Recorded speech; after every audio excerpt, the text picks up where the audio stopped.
I was around him twice. I saw him play when I was in high school.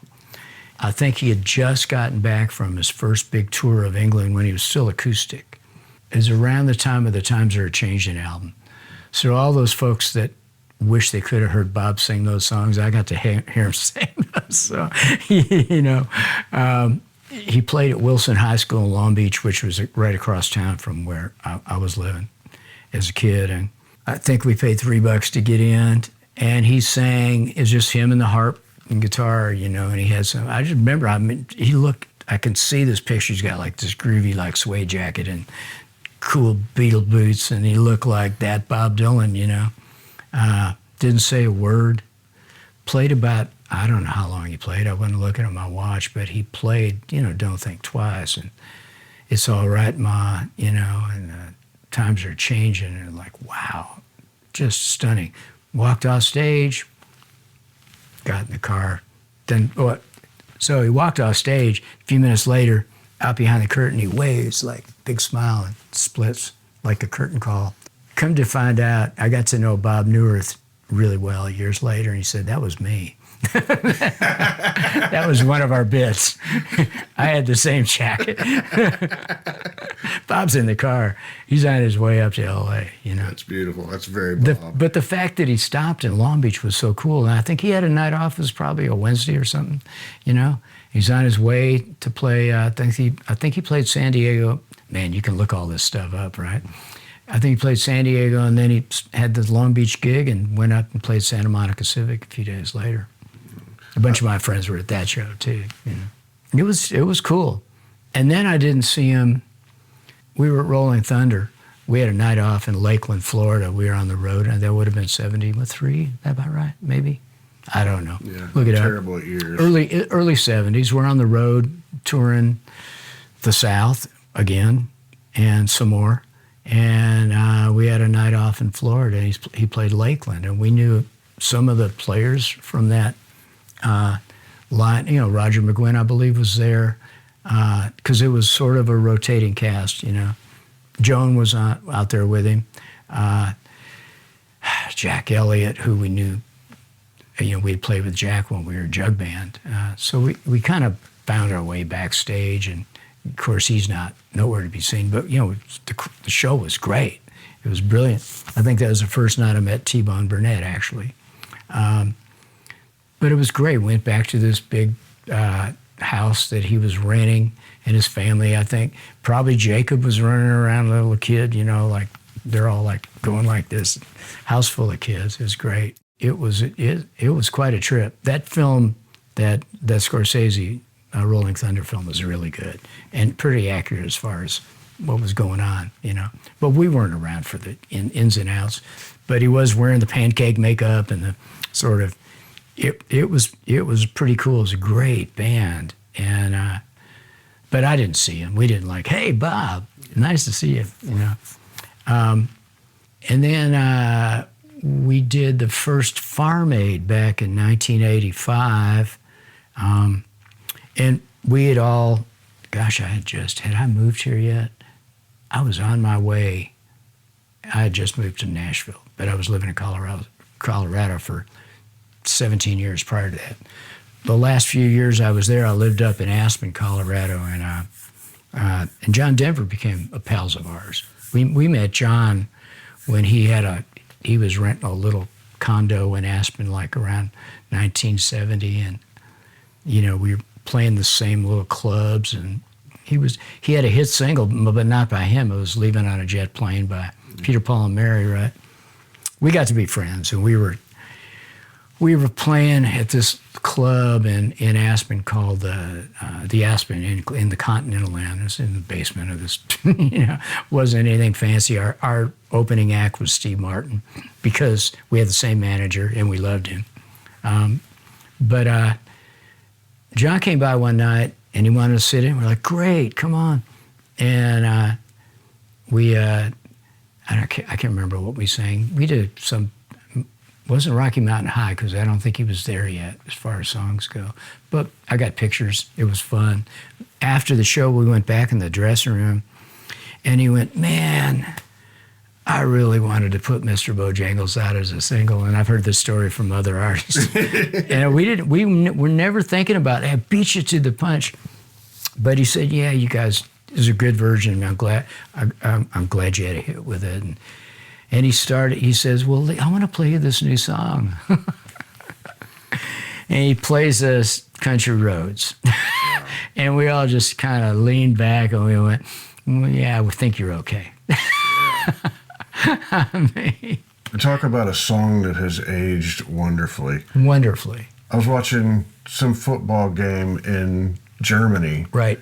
And they're singing it as they go English, to commercial. Perfectly. Yeah. It's amazing. In China and North Korea, I mean, seriously, it's like places you just figured that's not going to get there. Yeah. I think it went to space, you know. Just incredible. He was a really good cat. I'm glad we got to know him. But so back to John. So the first Farm Aid, we'd been touring with Willie a bunch. We started, I think, in the 70s with Willie and family, and Mickey and B, and all those cats. So cool. Paul English, Jody Payne, and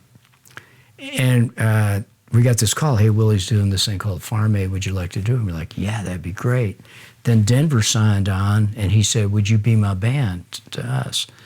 So there was this big stadium in Champaign, Illinois, big football stadium. It was amazing. I mean, the music, just the gamut of like Van Halen. It was Van Hagar. It was the first Sammy Hagar Van Halen show, for example. But Joan was there, and Steve Earle and Tom Petty and the Heartbreakers. We get to play through their gear. Jimmy played Stan Lynch's drums, and I played through Mike Campbell's box AC30, which is like I want one of those. So we went out and did a short set, and then backed John up on 3 or 4 songs. It was really great. But prior to that, we all had these like double-wide trailers for dressing rooms backstage. There's a knock on the door. Us in Denver in the same room. It's Bob Dylan. He comes in. There wasn't like, hey, nice to meet you. He just made a beeline for Denver. And so he's like over there about 15 feet. And we're just listening to those two guys talk. And one thing that surprised me off the bat, I just didn't see those guys kind of living in the same neighborhood, but they did. They were both fans of each other. And I love that. I mean, I could understand Denver being a fan of Bob's. I wasn't so sure of Bob being a fan of John's, but that's how stupid I am, He could see the songwriting. He could see the songwriting, Yeah. And I think the fact that John was this world, his music, touched people around the world. Yeah. Okay, there she goes. All right. That's it. Where are you? Come here. They got to talking, and we're all kind of like flies on the wall over here, just...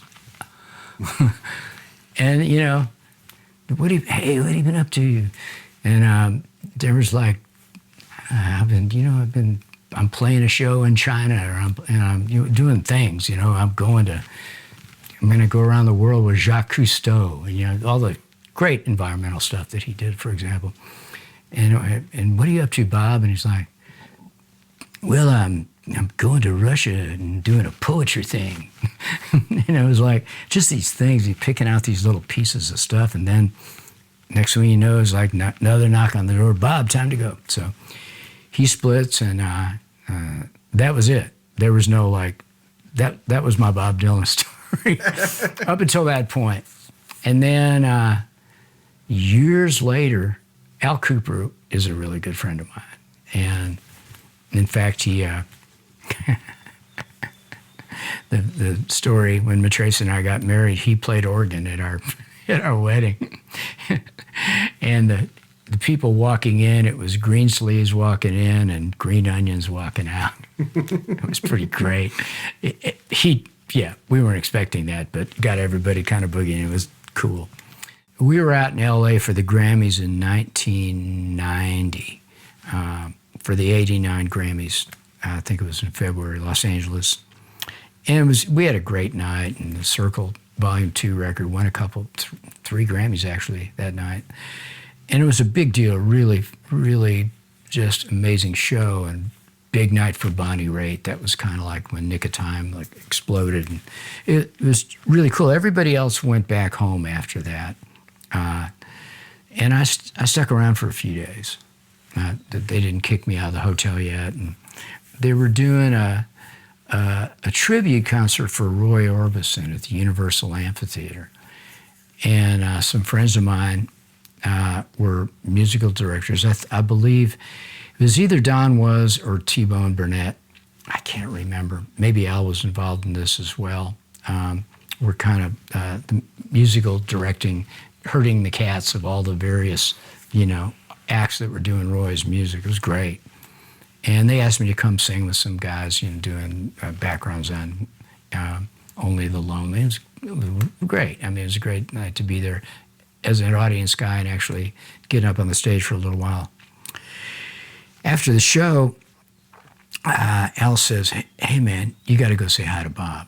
Because Circle 2, we had recorded You Ain't Going Nowhere and won a Grammy for that. And we did, we sang it with Chris Hillman and Roger McGuinn.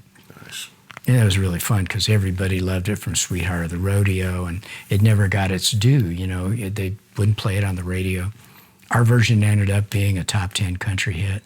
For Chris and Roger, we were very proud of that, and pretty excited to be on a record with those cats. So I thought, that's what I'm going to talk about. We get this long line.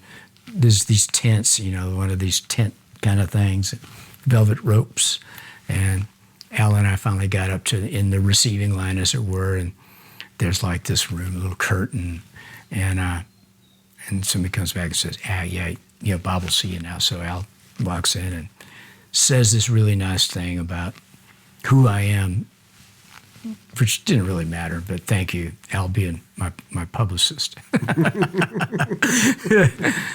And so I'm like, he shook his hand, like, it's really great to meet you. And I said, so, last night, we this record we made with Roger and Chris, we recorded You Ain't Going Nowhere, and it won a Grammy.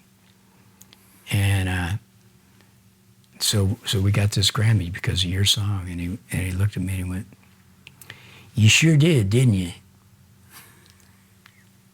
And then I get a tap on the shoulder, time to go.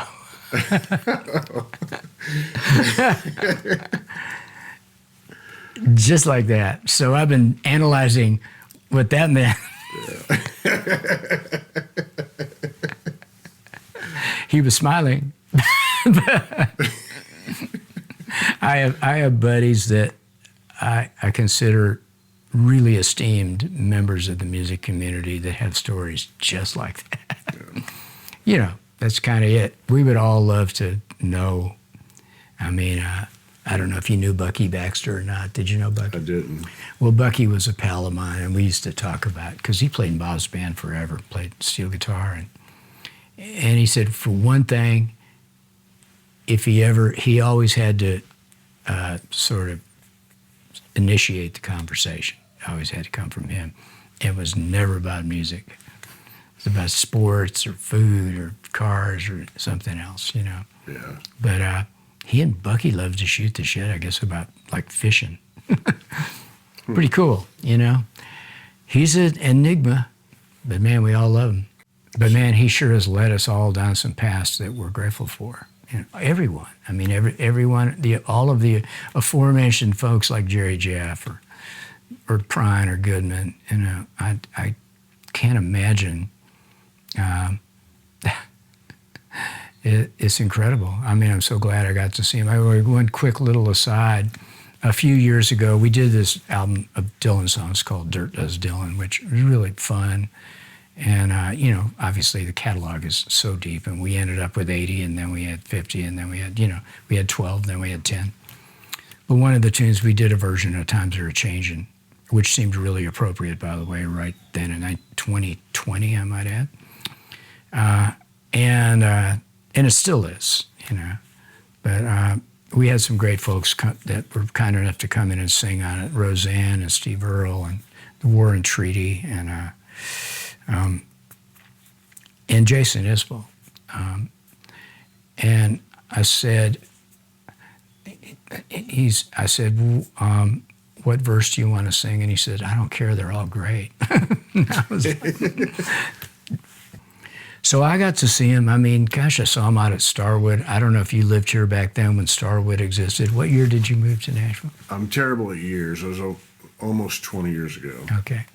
There was you've heard of it. I know Starwood, yeah. Yeah, Starwood was like the shed, the amphitheater just outside of town. And man, I swear I saw him on a double bill with the Allman Brothers, which was really cool.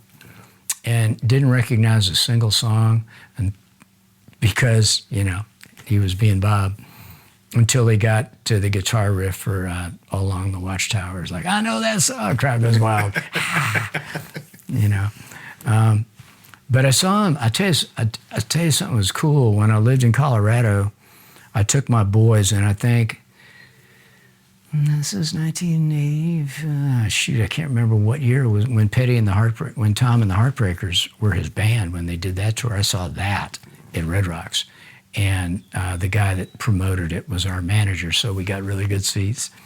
I think my youngest son got a little woozy from all the pot smoke. He was 11, I think. But man, that was a great. I'm very grateful to have seen that. I'm kicking myself that I didn't see him on the tour with the band. That would have been really, really great. But I've heard a lot of great stories with so many people I know. John Jackson and Larry Campbell and shoot, I mean, right now we got Bob Britt and Doug Lancio out there playing with him. I've known Tony for a long time in passing. Tony was who's been Bob's bass player for what 45, 50, I don't know, forever. He's got the and he was with Asleep at the Wheel when I met him. Wow. Yeah, and so I hope I got that right. By the way. His acoustic playing on those, those early records is stunning. He's a really good finger picker and a really great playing. He played that sort of flat picking style and it was really good. I mean, had a really good touch. The Times Era Changing album, if you put headphones on, it's great. His performance is amazing. And his harp playing was amazing, and he never played like bullshit. Because people do the imitation of Bob. It's like, no, man. I mean, you listen to even the very first album, which had Baby Let Me Follow You Down on it, which I think is like that. I get chills thinking about that track. It's so fucking good. Because he's telling, he's playing the guitar bit and talking about amid Rick Von Schmidt and the green pastures of Harvard University. Then he goes right into the harp, and the whole thing lifts about 10 dB. I'm just, again, the hair is standing up under this thing. So when I was a kid, Brian locks himself in the closet to learn how to play like, Elizabeth Cotten. For me, it was Don't Think Twice. And that's a really tricky little pattern that Dylan plays. He plays it way faster than I could. I might have been able to play it that fast when I was 20. But it's a tricky little riff, and it's beautiful. And so just that alone, and a really powerful rhythm guitar player. He always played those old great Gibsons, There's this mystery, one little guitar geeky thing, He played this guitar that nobody knows where it is now, but it was people look at it and they go, is that a double O, an L double O, you Gibson guy at all? You kind of know. Yeah, but L double O is like that great sort of parlor-shaped instrument, They tend to be black, sometimes sunburst. His was natural finished, and it had a pickguard on it that wasn't a Gibson pickguard. And so if you look close, it's a Nick Lucas model, which is a really rare model that they made, I don't know, I can't remember how many years they made him, but it was named after this famous vaudeville singer, Nick Lucas. They're great guitars. The story goes, I think, that Bob bought it, I think, from Matt Umanoff, who had this great guitar store in Greenwich Village. And it had a refinished top, and it had a gilled bridge. And you look at the shape of it's not Gibson, it's not Martin, and a Martin pickguard. And he played that all the time. And I could pull up a photo.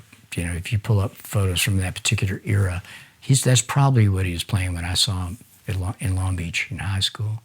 But man, that thing sounded so good. And his strumming thing, he played a J52 blonde top. That's on.